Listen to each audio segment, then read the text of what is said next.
அஸ்ஸலாமு அலைக்கும். Welcome to Hanif's kitchen. இன்னைக்கு நாம் ஃபெஸ்டிவல் ஒகேஷனில் பண்ணக்கூடிய ஒரு ரிச் டேஸ்ட்டில் இருக்கக்கூடிய மட்டன் திக்கடி எப்படி செய்யுதுன்னு பார்க்கலாம் வாங்க.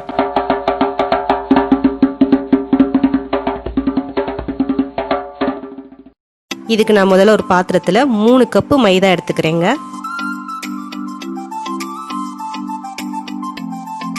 தேவையான அளவு உப்பு போட்டு 1 டீஸ்பூன் ஆயில் சேர்த்துக்கலாம். சேர்த்து நல்லா மிக்ஸ் பண்ணிட்டு தண்ணி கொஞ்சம் கொஞ்சமா ஊற்றி சப்பாத்தி மாவு பதத்துக்கு நல்லா பிசைஞ்சிடலாங்க. இப்ப நல்லா பிசைஞ்சாச்சு. இது மேல ஒரு 2 டீஸ்பூன் ஆயில் ஊற்றி நல்லா மிக்ஸ் பண்ணி ஊற வச்சிடலாம். இது கொஞ்சம் நேரம் ஊறட்டுங்க. அதுக்குள்ள நாம குழம்பு ரெடி பண்ணிடலாம்.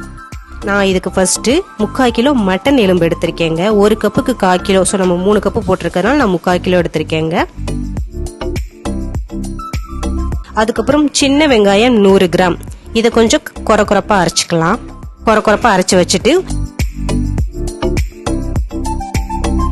ஒரு பெரிய வெங்காயம் நீல வாக்குல அரைஞ்சு வச்சிருக்கேன். அதுக்கப்புறம் 3 தக்காளி அதையும் கட் பண்ணி வச்சிருக்கேங்க. அப்புறம் 2 பச்சை மிளகாவை நடுவில் கீறி வச்சிருக்கேன். இஞ்சி பூண்டு 2 டீஸ்பூன்.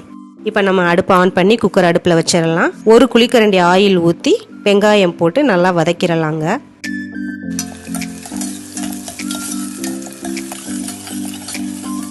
வெங்காயம் நல்லா வதங்கினதுக்கு அப்புறம் தக்காளியை சேர்த்துக்கலாம். தக்காளி நல்லா வதங்கினதுக்கு அப்புறம் பச்சை மிளகாவும் போட்டு இதோட மிக்ஸ் பண்ணிடலாம்.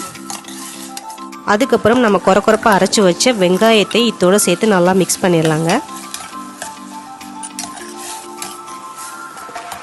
இப்போ இதெல்லாம் நல்லா மிக்ஸ் ஆனதுக்கப்புறம் இஞ்சி பூண்டு பேஸ்ட்டை போட்டு நல்லா மிக்ஸ் பண்ணிக்கலாம்.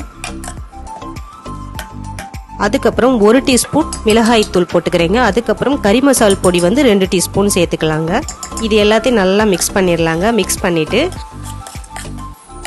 அதுக்கப்புறம் நாம் எடுத்து வச்ச இந்த 3/4 கிலோ எலும்பு மட்டனை இதோட சேர்த்துடலாம். திக்கடிக்கு பார்த்தீங்கன்னா எப்போதுமே நீங்கள் வெறும் மட்டன் போடுறதோட எலும்பு மட்டன் போட்டால் தாங்க நல்லாயிருக்கும். அதுக்கப்புறம் 1 குழிக்கரண்டி தயிர் போட்டுட்டு உப்பு தேவையான அளவு சேர்த்துக்கலாம். சேர்த்து நல்லா மிக்ஸ் பண்ணிடலாம். அதுக்கப்புறம் நான் 2 கிளாஸ் தண்ணி சேர்த்துக்கிறேங்க. இதோட தண்ணி சேர்த்து நல்லா மிக்ஸ் பண்ணி இந்த குக்கரை நாம் இப்போ மூடி வச்சிடலாம். மூடி வச்சு ஒரு 4 விசில் வச்சிடலாங்க. இந்த எலும்பு கறி நல்லா உங்களுக்கு வெந்துடணும். அப்போ தான் அந்த திக்கடி நல்லா டேஸ்ட் கொடுக்கும். விசில் அடங்கினதுக்கப்புறம் இப்போ நம்ம ஓப்பன் பண்ணி பார்க்கலாம். பாருங்க, மட்டன் நல்லா குக் ஆகியிருக்கு. இப்போ நான் ஒரு கடாய் எடுத்து இந்த குக்கரில் இருக்கிற இந்த குழம்பை நான் இந்த கடாயில் ஊற்றிடுறேங்க. ஊற்றிட்டு நான் அடுப்பு ஆன் பண்ணி இந்த கடாயை அடுப்பில் வச்சுட்டு அது அங்கே கொதிக்கிறதுக்குள்ளே நான் தேங்காய் கொஞ்சம் அரைச்சி ஊற்றிக்கிறேங்க. ஒரு கைப்பிடி அளவு தேங்காய் நான் இப்போ அரைச்சி எடுத்துக்கிறேன். அரைச்ச தேங்காவை இந்த குழம்போட சேர்த்துடலாம். சேர்த்து நல்லா மிக்ஸ் பண்ணிட்டு இந்த குழம்போட பதம் பார்த்தீங்கன்னா குழம்பு மாதிரி இல்லாம நல்லா தண்ணியா ஒரு சூப்போட பதத்துல இருந்தாதான் திக்கடி நம்மளுக்கு கரெக்டான ஒரு கன்சிஸ்டன்சில வரும். ஸோ நான் ஒரு 3 டம்ளர் தண்ணி இதோட சேர்த்துக்கிறேன். சேர்த்து நல்லா மிக்ஸ் பண்ணிடுறேன். பாருங்க, இந்த மாதிரி ஒரு பதத்துல இருந்தாதான் இந்த திக்கடிக்கு குழம்பு கரெக்டா இருக்கும். ஸோ அங்க கொதிக்கிறதுக்குள்ள இப்ப நாம திக்கடி ரெடி பண்ணிடலாம். பிசைஞ்சு வச்ச மைதா மாவை எடுத்து இப்ப தேய்க்க ஆரம்பிச்சிடலாங்க. சப்பாத்திக்கு தேய்க்கிற மாதிரி கொஞ்சம் தடிமனா தேய்ச்சிக்கோங்க.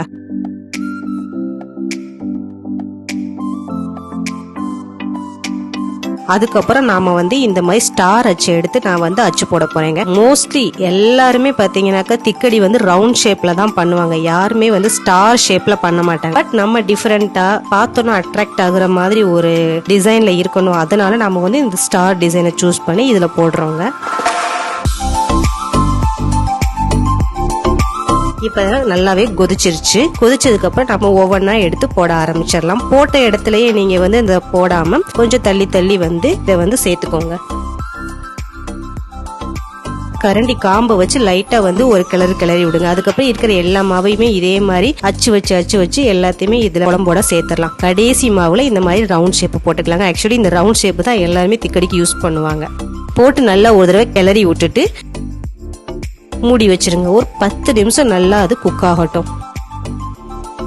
பாருங்க இப்ப 10 நிமிஷம் ஆயிடுச்சு. இந்த குழம்புல போட்ட இந்த மைதா திக்கடி நல்லாவே குக் ஆயிடுச்சு. கறியும் சூப்பரா குக் ஆகி இருக்குது. இந்த மாதிரி கொஞ்சம் தண்ணியா தான் இருக்கும். இப்ப நம்ம அடுப்பை ஆஃப் பண்ணிடலாம். ஆஃப் பண்ணிட்டு ஒரு 4 மணி நேரம் நல்லா ஊற வச்சிடலாங்க. அதுக்கப்புறம் நம்ம எடுத்து சாப்பிட ஆரம்பிச்சிடலாம்.